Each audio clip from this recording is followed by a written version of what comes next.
I'll see it done. Leave it to me.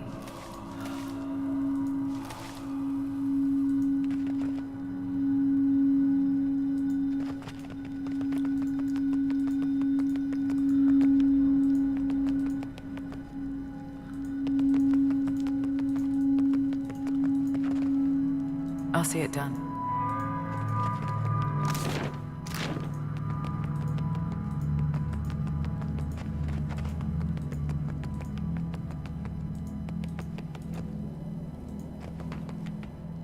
Leave it. These ornate bronze fixtures appears to be Bloodzier's suit lines interior the metallic pedal, and you spy fresh coal beneath the filigree rating. Someone lit this recently. Had you the means, you might do the same. Light it with a torch. Nothing happens for a moment, but it ignites into a rush of flames. I'll see it done.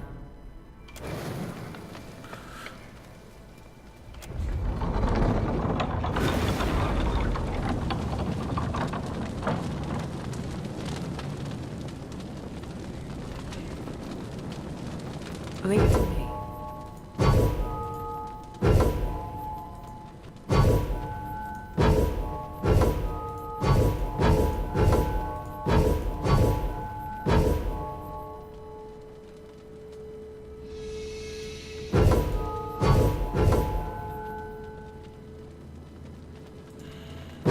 Oh. Leave it to me.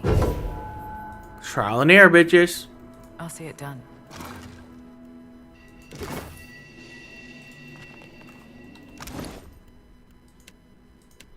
Nothing beats a good old trial and error.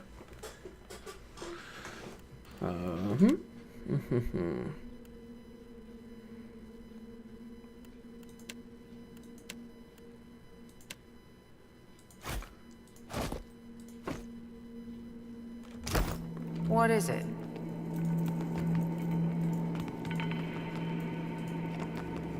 What is it?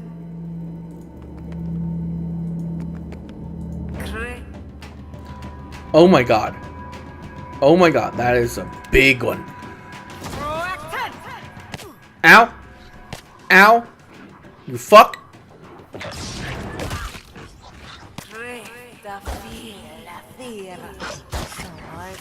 I need something sharper. What is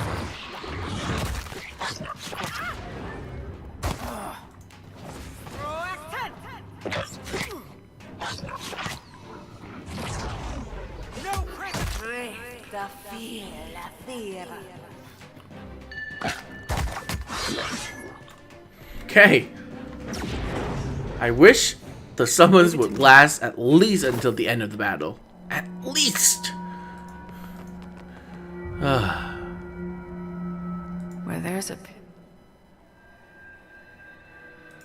they're done. I'll see it.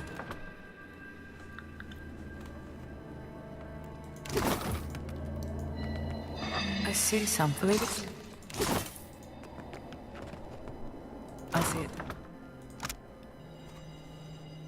Technique. Oh, wasn't sure about the construct at first. These new techniques may be less extreme than those of the eccentrics like Galvino, but it gets harder to remember that once the hulking thing are moving around like large, noisy, witless dolls, the constructs require daily maintenance and they make the workers uncomfortable.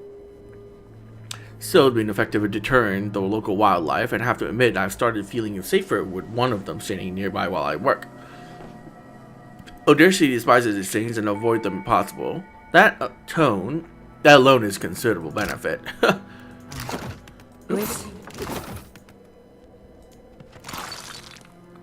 That's it? That was what was hidden? Ugh. Lame.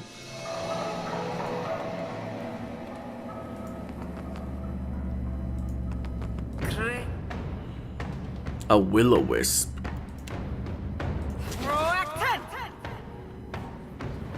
Hi. Poison. Hardly fair. So much for that one.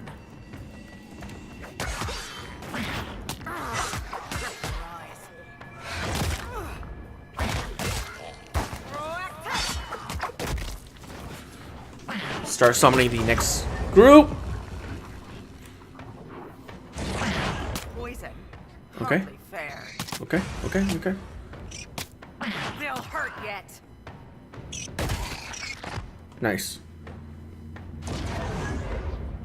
There has to be a mod out there that makes so that those last at least a minute. So the whole combat. Because it's so annoying that they disappear. So annoying. I see it done.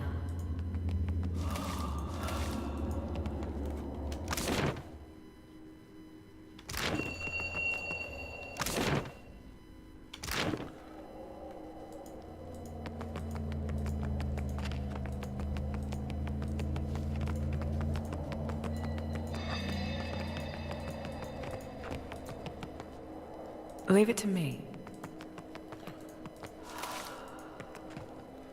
Okay. Oh boy. Another will-o-wisp.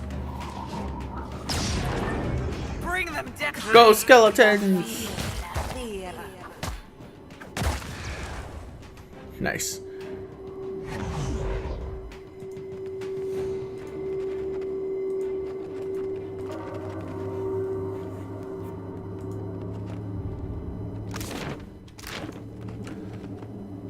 I'll see it done.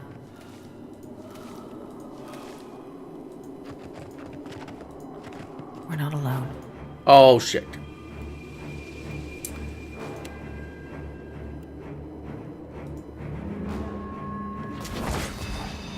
There's two of them!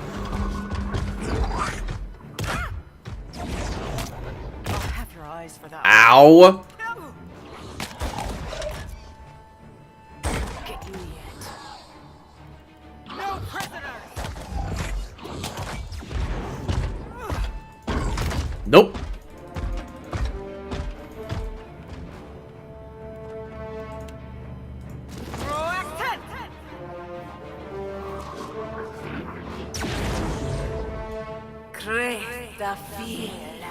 Go skeletons! Kill! Well, as you wish.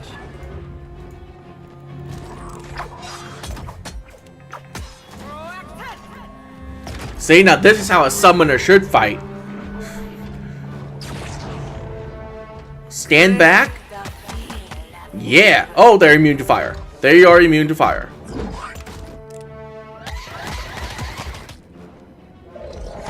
Good to know. Good to know.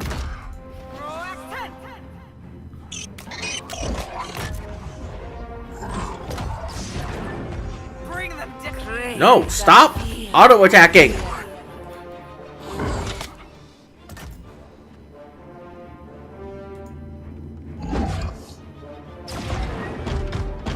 Boop, boop.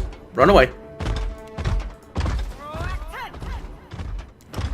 Oh my god!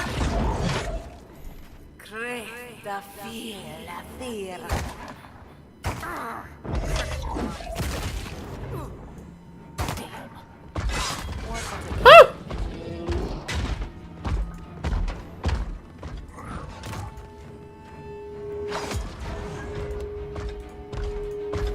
Nope.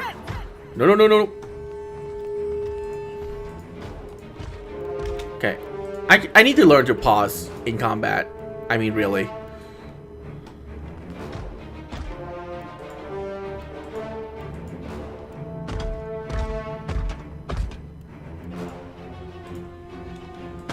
Why can't I cast spells? With pleasure. Dude! This is really stupid. I can't cast my spells. Great game. I shall.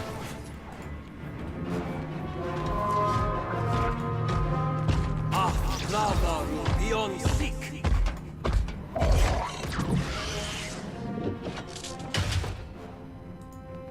Leave it to me. Good job, game. Fucking stupid.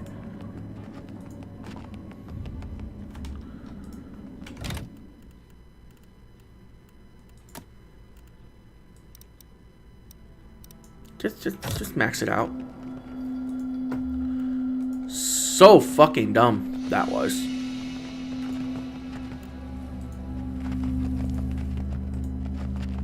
I'll see it done.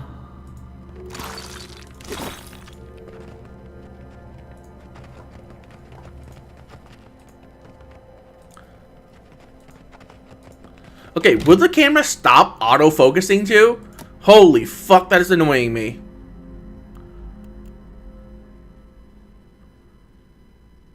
Use smart camera. Yes. Fucking smart camera is dumb as a sack of bricks.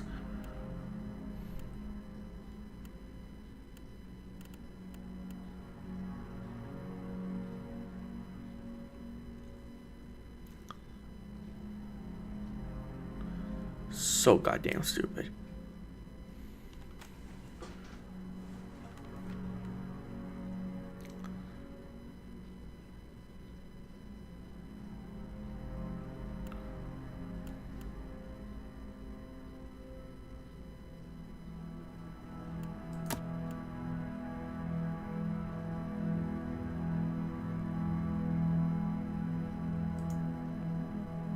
Sure.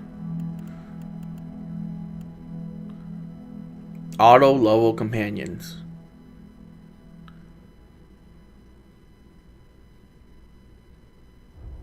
Only up to my current level. That's really stupid. Then what's the point?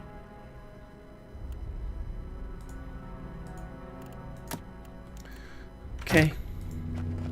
Save. Oh, it doesn't follow the stupid character anymore. Thank God. Stupid smart scam. We're not alone. Oh!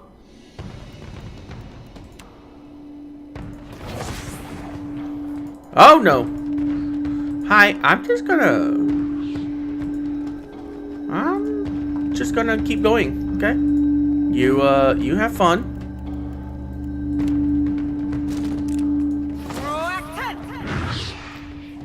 Oh. You miss.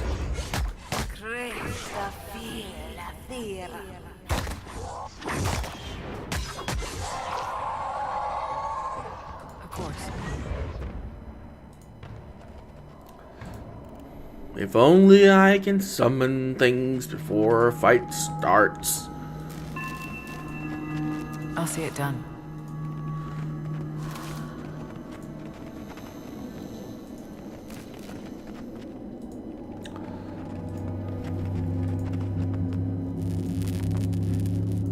Oh, no. That looks like the right way.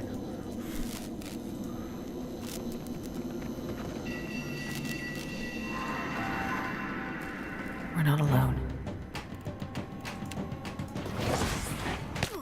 Ow. Bring them down.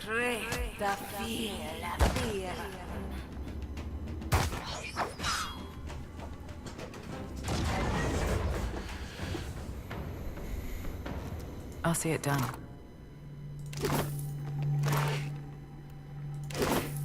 Leave it to me. I also have to get dexterity up because that increases cast speed. That is way too much to read, and I don't really care.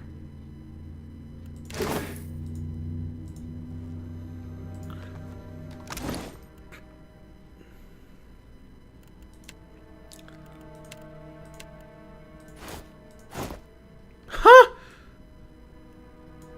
No. I like my tricorn.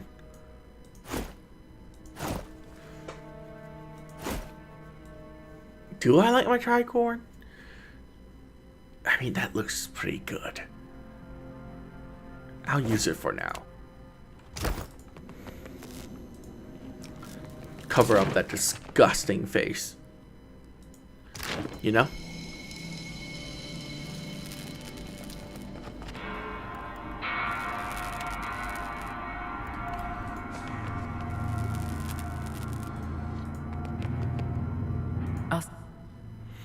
Frozen mid-stride, his grim figure is turned towards the colossal pillar of Audra that dominates the chamber. The ashen corpse outstretched hand rests upon the crystal dull surface. Clutched tightly in the remnants of a fist is a bundle of papers bound together by a tethered cord. Several more pages are scattered on the ground at your feet. Oderisi was always a bit obsessive, but he was a good enough fellow. I hope this was quick, whatever it was. He leans forwards as if too close to a figure's eyes or smooth his feature, but merely clasps his hand with a troubled frown. As you pull the papers free, the ashen fingers gripping them slouch away, disintegrating into a fine plume of dust. I got his notes. Standing here by the lone figure, you are struck with a feeling of dread. The air around you, the very motes of ash and dust, all of it stagnant and still. The feeling grows worse when you look upon the Adra and sense no energy flowing into its surface. It is as though it has been disconnected from the wheel.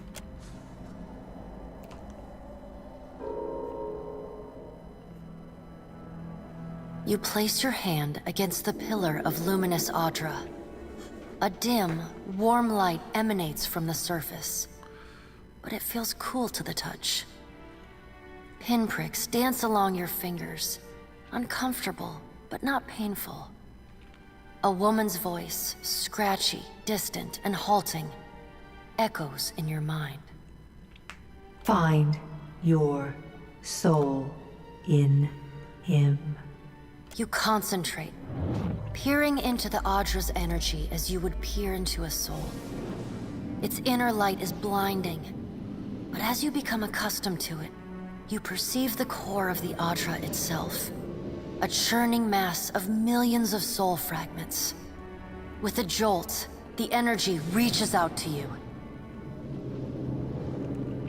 The Angwithan ruin fragments around you, breaking into incoherent shapes and dissolving to dust, falling into an infinite well of dark gray vapor. Even the ground itself disintegrates into nothingness. All that remains is the murky expanse of the in-between. The Audra pillar, and a skein of golden threads rooted in the pillar that extend far off into the distance. You focus on the threads. You catch glimpses of memories, your memories, mingled among the memories of thousands of other captive souls. The filaments begin to cohere, rapidly twining into a golden cord. With a muffled crack, the cord ripples outward in a violent wave toward the endless distance. The cord undulates over a space so vast that you lose sight of the wave before it finds its end. Then, a heavy creaking, like the sound of mountains shearing under their own weight, washes through the dull gloom of the in-between. A violent force yanks you along the cord at an incredible speed. The murk of the in-between warps erratically, as though you are observing it through an ill-ground lens. Just as quickly as you were pulled forward, you stop, suspended below a massive figure of ancient carved Audra.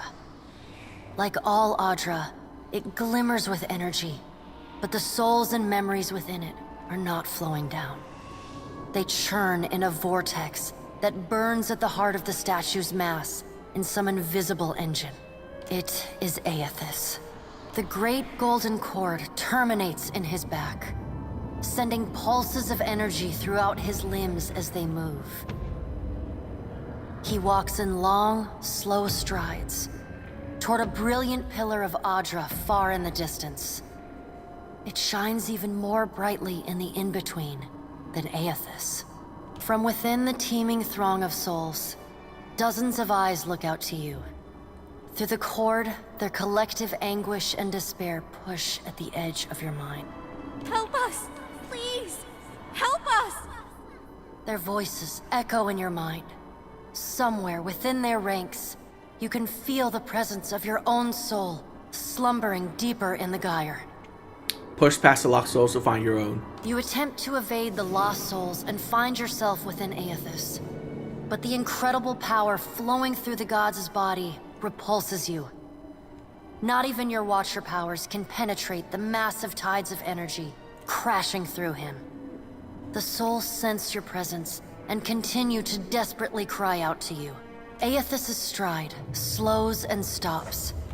His head slowly pivots until its great burning eyes are cast back along the cord. As his gaze meets yours, you feel an overwhelming rush of incredible joy mingled with profound sadness. You have sensed similar anguish in lost souls, but never with this intensity. A soothing voice drifts into your mind. It takes great bravery to venture through the in-between, even for a Watcher. A swell of admiration radiates out from the god's heart, a force so intense that it momentarily overwhelms you. You do not need to follow me, for their sake or your own. Something beautiful is coming. Something that will save us all. A great light shines from Aethys' brow, so bright that even the souls within him flinch from the source, cowering in fear. Through the glare, you see Aethys' massive arm reach up to grasp the golden cord. The tether carrying energy from the Audra pillar to him, that also suspends your consciousness. Give me my soul back! I still have need of it, but do not be afraid, Watcher. Dawn will come for us all in time. Aethys yanks on the golden cord, pulling it from his back. The cord tears into filaments that blacken and dissolve to dust. Without pause, he turns to resume his stride toward the distant pillar of Audra, shining on the boundless horizon. You hear the souls within him cry out for just a moment, before your consciousness is snapped away from them. The in-between goes dark. For a second, you feel a mix of nausea and a sensation like spinning and falling. Then the moment ends.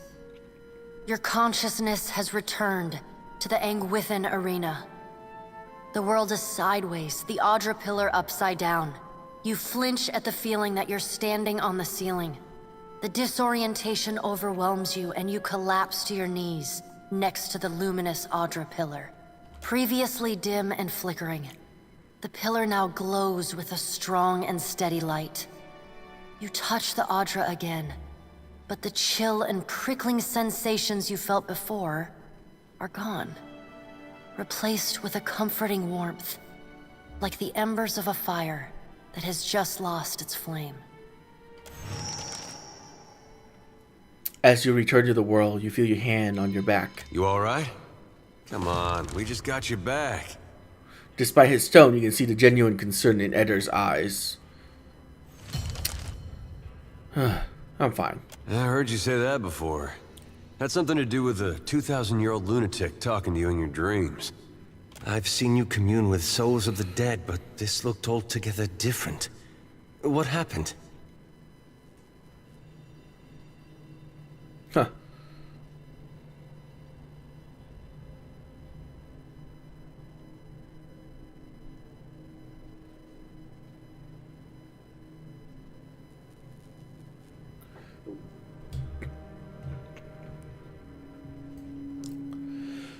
Typical.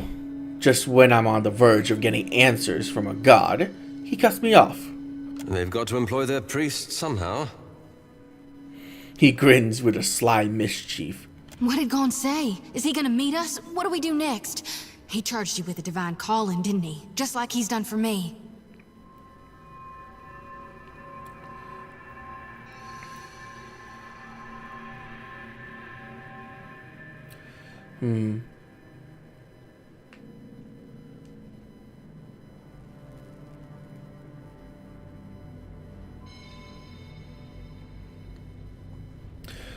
I saw more luminous aura in his path, but he told me not to follow. That something beautiful is coming. I wonder if he said the same thing to people in Rayed Saris 20 years ago. I wonder what he's after, and why he's been giving me these dreams. The things I've seen, they leave a mark on your soul. She rubs her arms despite a balmy air. I may not know what Gon's got planned for me, but clearly he wanted me to meet you. Alice flashes a quick, pleased glance. Leave it to me. Oh, God. Rip.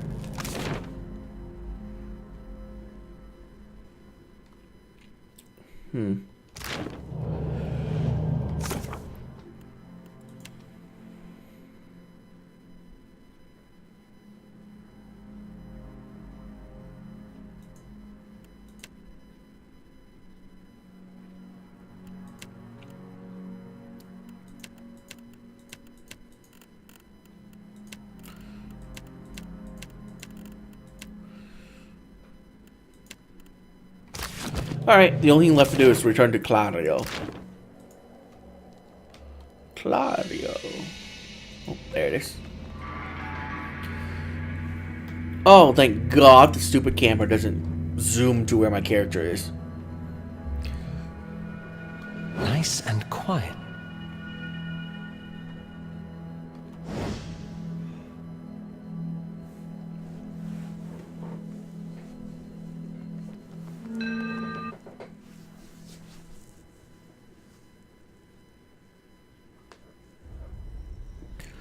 Oh. Great. As the soul move past you, some of their head turns in your direction, but most seem fixated below you on the Audra pillar beneath your feet. Few nod their head in thanks or raise a hand to acknowledge your presence. What do you see that I can't, Watcher?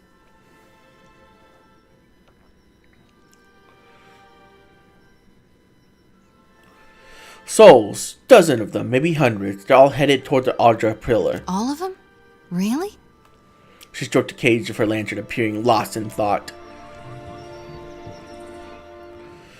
A small group of souls has started to cluster around you. One of them is standing a bit closer than the others, in a gesture for your attention.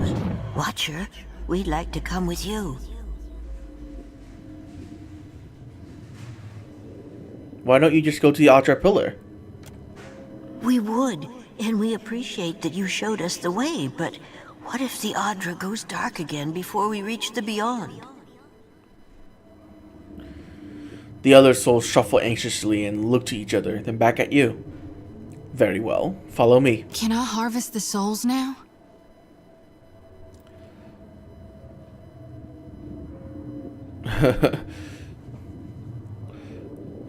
If you want. Oh, I do. So I will. She nods, resolute. Zoti glides her hand in a series of motions that resemble martial arts or intricate dance.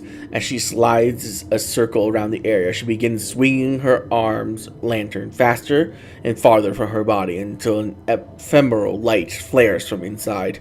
The lure is answered, and several souls change course, drifting past the lantern's cage to disappear. Thank you, Watcher.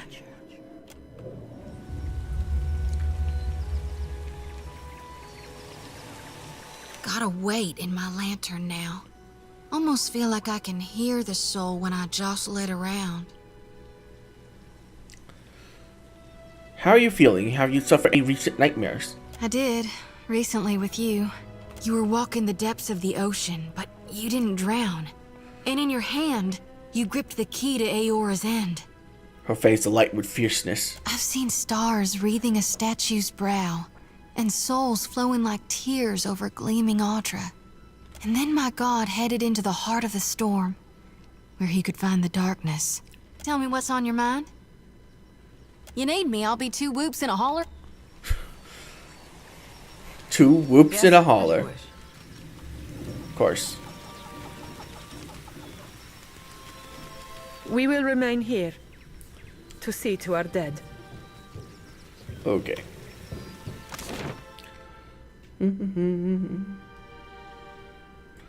Well, not much to do here anymore.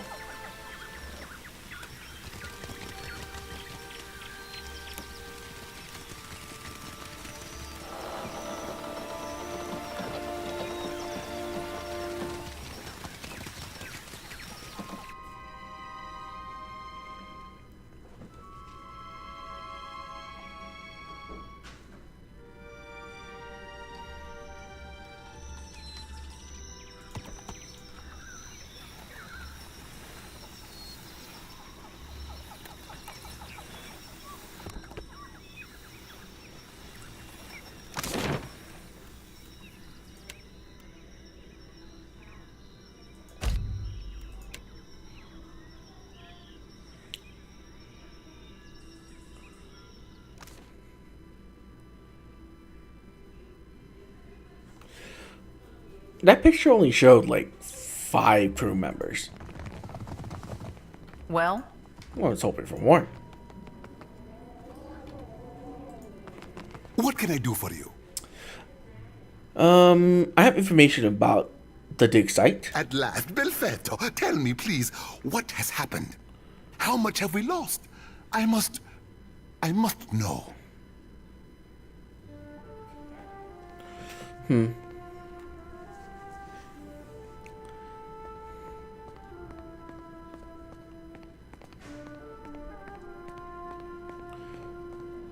I'm sorry, some of your animators made it, but I'm afraid Odirce was killed when Eothas arrived. I see. I suppose we are fortunate to have any survivors. And Oris's notes. His research? Clario gazes with almost feverish anticipation. Yeah, here. You did. Gods be kind. Okay. Clario takes a bundle of notes you wish to barely restrain urgency.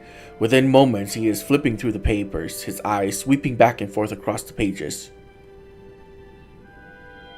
Belfetto! Belfetto! We are saved! Clario lets out a relieved, almost giddy laugh, looking up with you with a toothy grin. A grin he hides soon after, beneath the cough, and a look of some regret. That is, Odoris's legacy is not wholly lost. I like to believe the man would find that pleasing. Okay. You say this is all the work of the Titan, of Eothas, and you still insist on looking for him? He destroyed your ship, killed my people. Would it not make more sense to sail to the far side of the world and away from all this? This is the god of light we're talking about. You are too trusting in your superstition. Believe in what you have seen and felt. The death of every man and woman at that dig site. Eothas is using the Adra pillars as an energy source. If I can find more, I can find him. Merla. He will ravage every outpost in the Deadfire. That Adra is why we are here.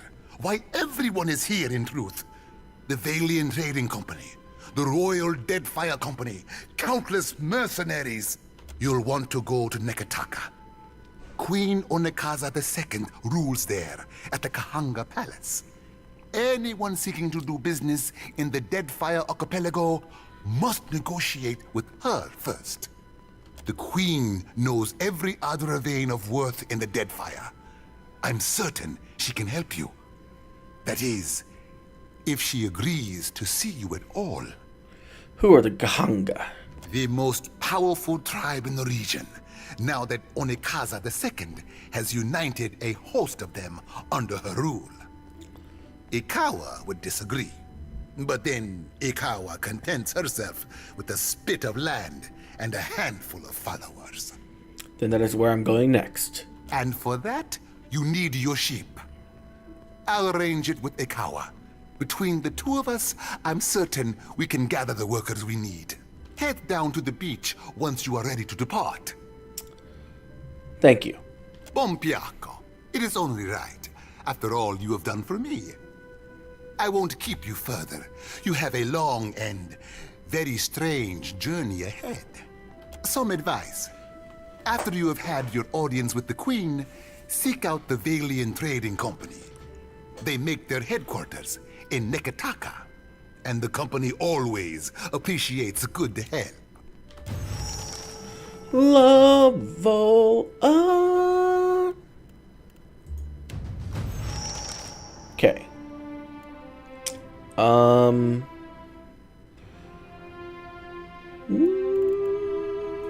More Arcana.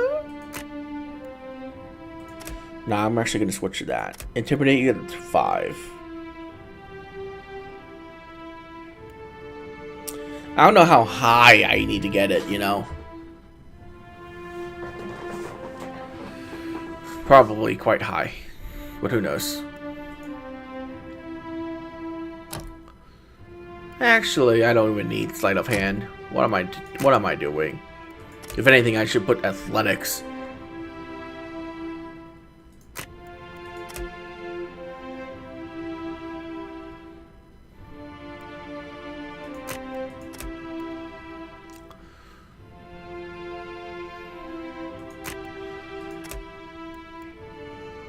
Yeah, I'm gonna put 1 point in athletics. Bring it to 2. Because 1 seems a bit low.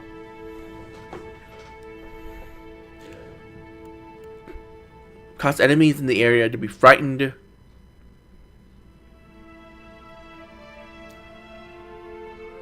Ooh, form a will-o-wisp.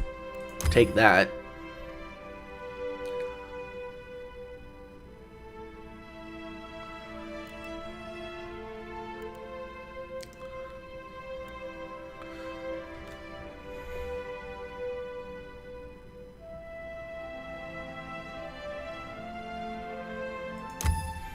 Okay, I'll take both of those.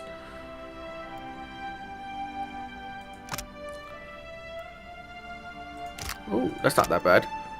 Minus 20% reload time, minus 20% recovery time. Oh!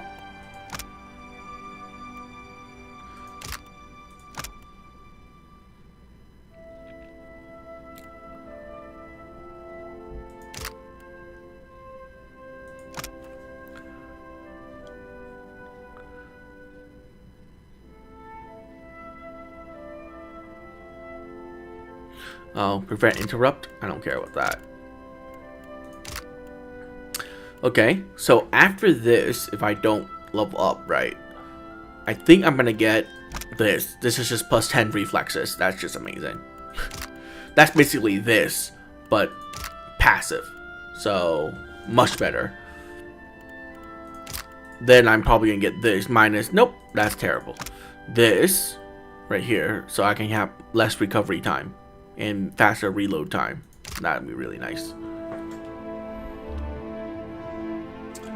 That would be really nice.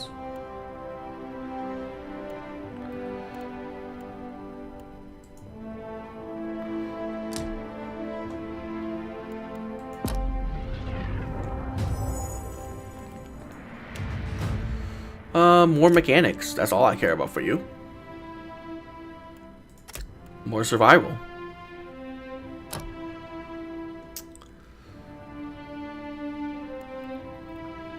I don't care. Just grab random things.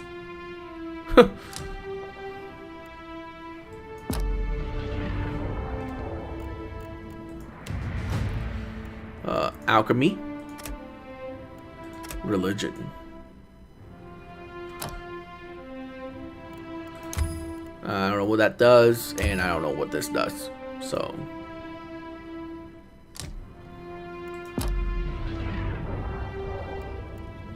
Oh, you didn't level? Boo.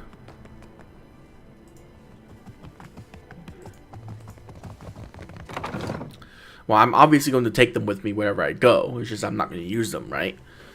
Because... What is it?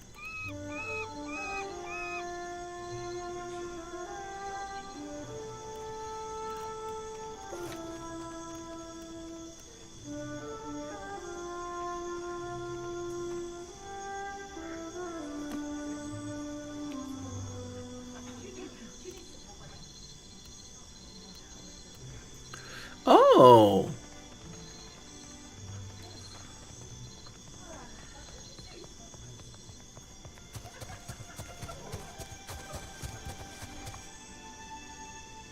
Oh, that's pretty cool.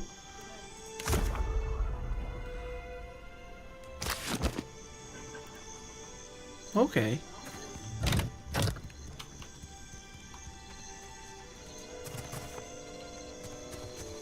Oh, I'm pressing N. I'm like, why is my button not working?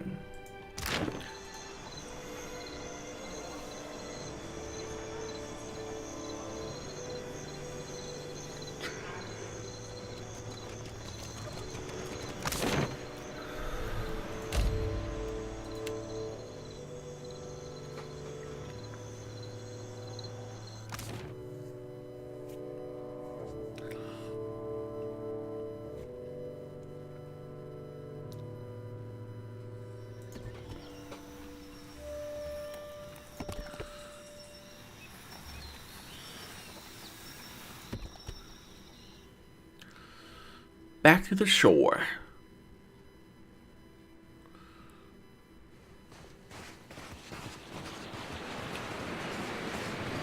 Good, you are here. Clario has made good on his promise. We are making ready to free your ship. Iqua gestures towards your vessel, where motley group Hawana and Valians works to race and fro. I say still that you are fortunate. The ship was nearly lost, but it will float. For how long, I cannot say. You will wish to find a friendly port with some speed, I think. You know where Nekata is, or Neketaka. So you will go to the great Kahanga city as well. You must sail north for some time, and then a little east. Take care in Neketaka, outsider. It will close its jaws around you, and you will never notice. Come, we will see your Defiant out to sea. I have a boat!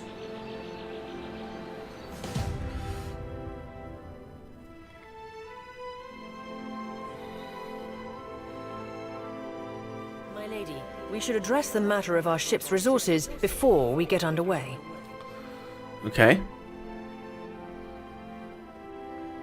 It saddens me to inform you that we lost several crew and most of our provisions during the storm. However, Port Margé appears to be well supplied, and I expect the recent disaster has left several sailors in want of a ship. I suggest we contract for additional supplies and crew before we return to open water, or our voyage may indeed be a short one. Enchantment.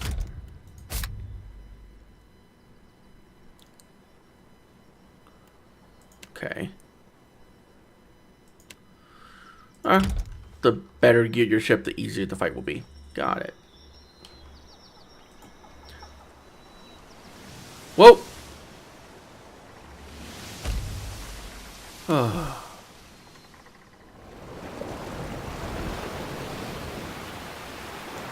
The Defiant leaves the Port Maja behind. You casually observe the dozen of other ships coming and going, mostly fishing trade vessels.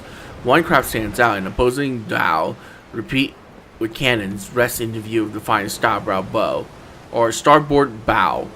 The flag raised high atop its sails signify a wish to parley. However, the dhow approaches you with aggressive speed, suggesting that it may not easily turn away. Face your pursuer head on.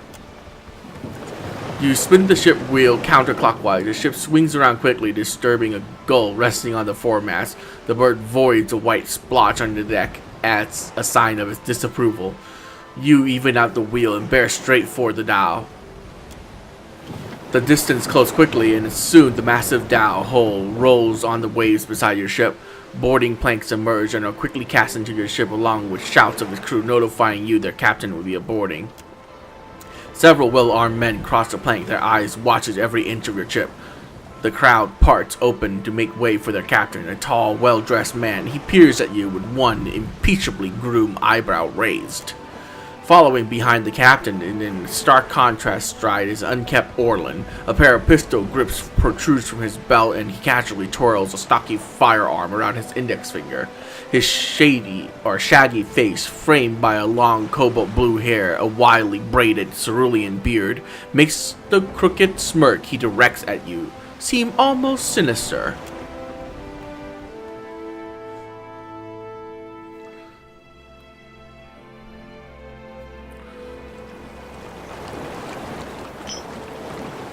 Ado, Water of Cadno.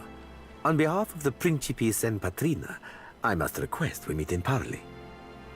The broad-shouldered captain up-tilts his chin in greetings. When he smiles, his left cheek divots a shallow dimple.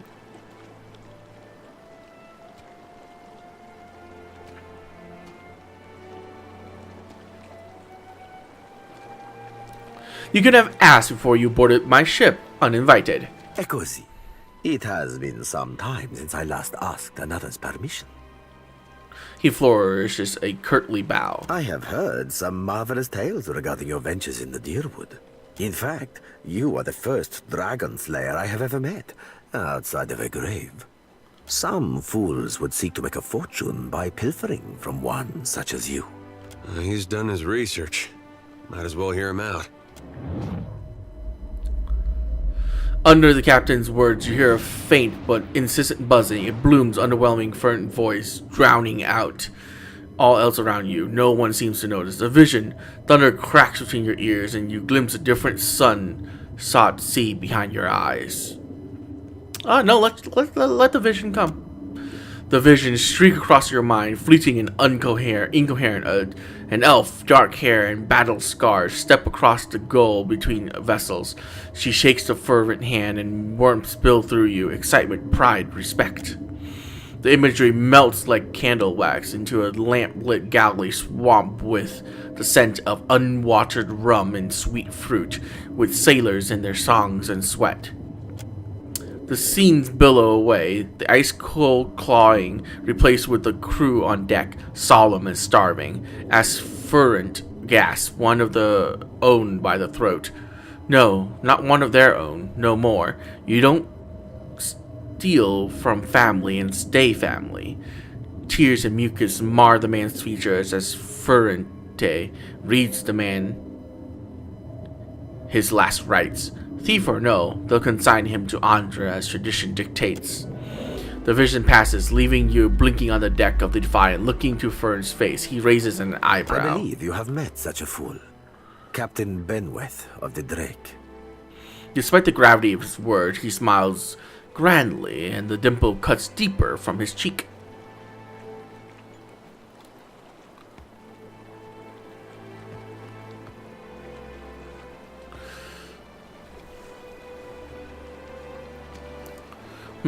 I know a cipher's handiwork when I feel it. Tell yours to stay out of my head. The blue oar and mouth fall open. Voxen of Ubilnet Merla. Careful, ship hunter. Mind that you do not confuse a useful skill set for a non-expendable one. Ferrante glares as Seraphin. The Orlan steps back, blinking away the rebuke, and peers at you, probing. His yellow-green eyes narrow, unfocused as if trying to remember something. Then the captain turns a worm smile back to you. My apologies. Rest assured, it will not happen again. Apologies, Captain. Didn't mean it, really. We're up all night, you know, searching out our friend here. He looks to you. You've been at sea a while. Your mind starts playing tricks on you, aye? Well, mine plays tricks on others, too. Usually don't mean much. Maybe see a bit of shadow, hear a bit of tune. Not less a person sensitive. Like, say, a watcher. He winks. You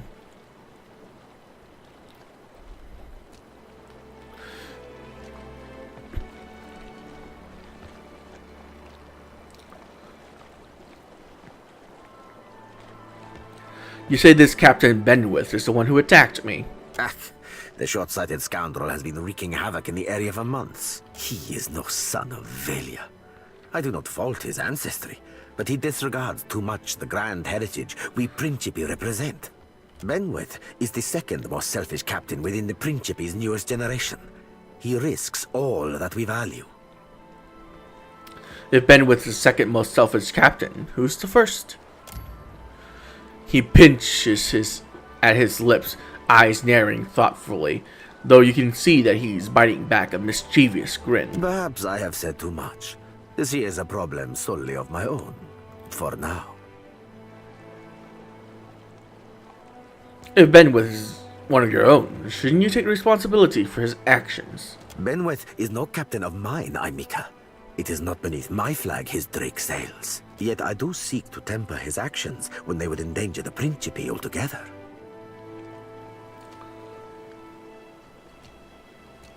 Well, where might I find Captain Benwith? Say I wanted to teach him a lesson. Benweth's Drake took damage during the storm. Eventually he will need to dock for repairs, and when he does, Seraphin can find him for you. Ferrante flourishes a hand towards the Orlan at his side. He is rather an unrefined creature, but he is a most skilled ship hunter, I assure you. Unrefined? Begging your pardon, Captain, but I'd be the fucking model of the gentleman of fortune. The Orlan scoffs. As for Benwith, That sucker of squid tits be as predictable as the tide. I'd wager all my furriest bits that he'd set sail for Deadlight. That would be felicitous indeed, as I believe the traitor Remaro hides there as well. I quite enjoy killing 2 men with a single bullet. Wouldn't have even thought of it if you hadn't brought it up, sir. Yet you feel a surge of anger that's not your own. Seraphim pins towards you and bows again. Now, I ain't hardly in any hurry to leave the fine company of the gentlemen of leisure, but the captain be right about me finding your mark. Adding to that, you sail into Fort Deadlight not knowing your innies from your outies, you might very well find the locals cannon fucking your boat to sodden splinters. He grins broadly. And what can you do? Are you asking aside from my vaunted ship hunting abilities, self-evident manners, and cyclopedic know-how of all things piratical? Teeth glint between the curves of his smile. Why loan me your best ship hunter? What venture does not require an investment to be prosperous? The Seraphim is an allowance, which I expect you will return, in one payment or another. Well, welcome aboard.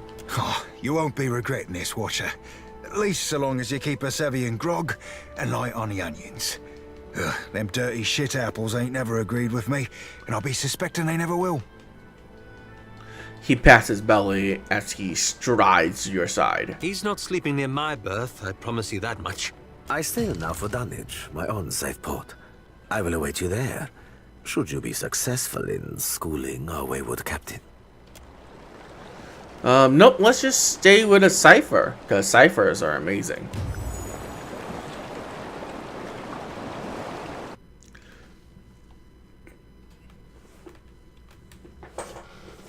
Not that I'm ever going to use him, but you know.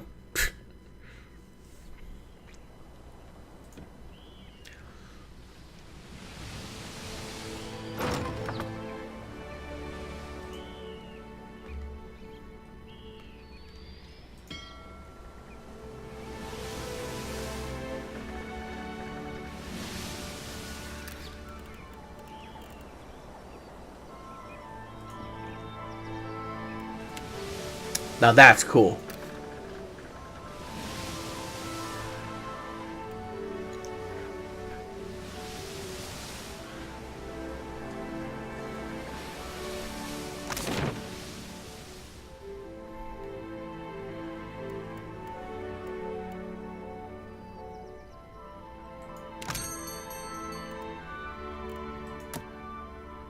Okay, so I need to hire 5 people, right? Oh, they all cost 0. I wonder who should I hire?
That's good.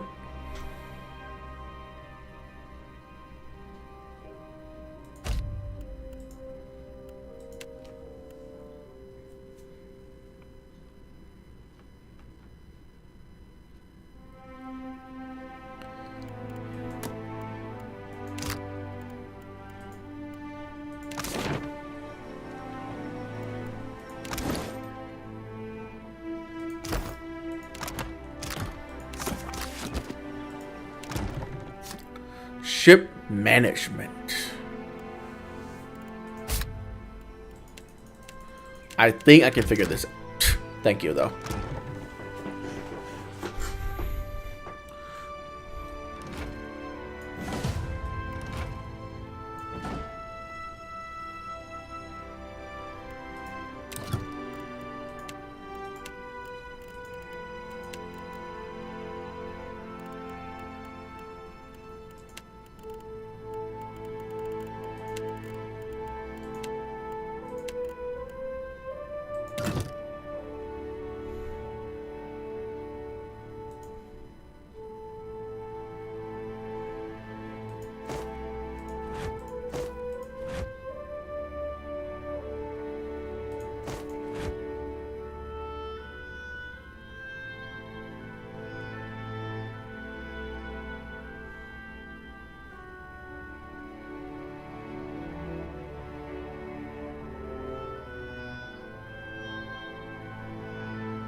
A surgeon?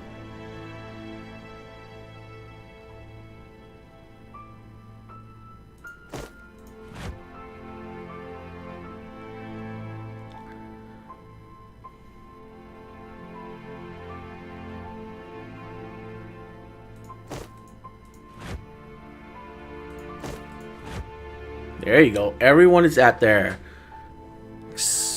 place that they are good at, though.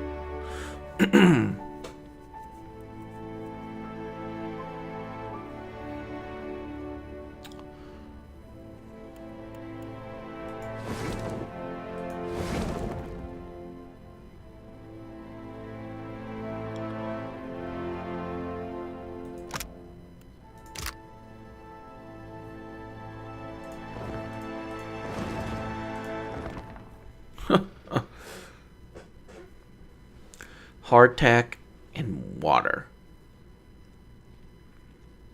Okay.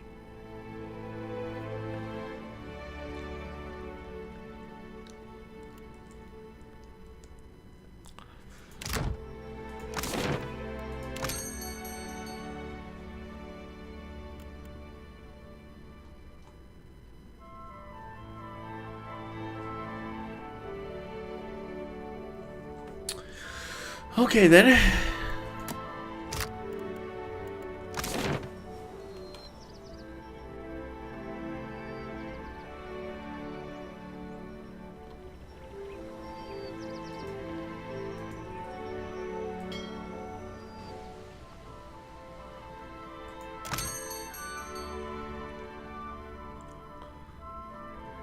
I can just attack merchant ships.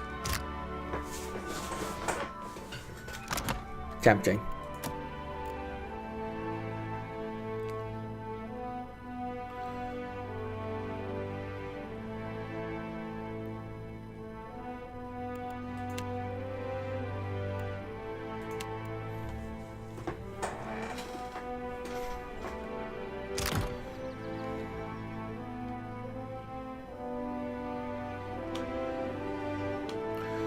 Okay.